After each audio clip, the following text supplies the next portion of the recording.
పిల్లలు ఫెయిల్ అయ్యారు, వాళ్ళ నాన్న తిట్లు తిట్టి వాళ్ళు ఆత్మహత్య చేసుకునేలా మాట్లాడకూడదు. కూర్చోబెట్టి ఎందుకు వాడు చదువుకోలేదు ఫ్రెండ్లీగా మాట్లాడాలి పిల్లలతో. అప్పుడే వాళ్ళు మనకు అన్నీ చెప్పుకుంటారండి. సరైన గైడెన్స్ ఇవ్వచ్చు. మా అబ్బాయి 10th క్లాస్లో 70% వచ్చాడు. నేను వాడిని కూర్చోబెట్టుకున్నా. అరే, నేను ధ్యానం నేర్పించిన వాళ్ళంతా 35% వచ్చే స్టూడెంట్ ఒక నెలలో 95, 98 వచ్చారు ఒక్క నెలలో. మీ బాబుకి ఏమొచ్చిందంటే నేనేం చెప్పుకోవాలి? నువ్వు ఖచ్చితంగా రావాలని కాదు, నీ పర్సంటేజ్ నా అనుభవాన్ని నేను ధ్యానం ద్వారా పొందాడని చెప్పుకోవడానికి ఉపయోగపడాలి. నేను ఇంటర్ విజయవాడలో జాయిన్ చేసేటప్పుడు ఒకే మాట చెప్పాను, రోజు ఒక్కసారి ఫోన్ చేస్తాను బాబు, ఒక మాట అడుగుతా, ధ్యానం చేస్తున్నావా లేదా, ఇంకేం అడగను. నువ్వు చదువుతున్నావా లేదా అడగను, నీకు ఎంత పర్సెంటేజ్ వచ్చిందో అడగను, నువ్వు ఫెయిల్ అయినా ఏమన్నాను. ఒక 15 రోజులు నాకు ఫోన్ చేశాడు, డాడీ 600లో బెస్ట్ 30 సెలెక్ట్ చేస్తున్నారు, నాకు చాలా టెన్షన్ ఉంది అన్నాడు.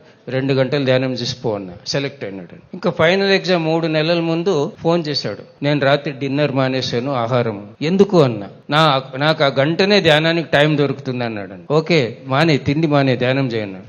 97.5 టౌన్ ఫస్ట్ వచ్చి పిల్లల్ని ఉత్సాహపరచాలి. ధ్యానం పట్ల ఉత్సాహపరచండి, అది అన్ని ఇస్తుంది.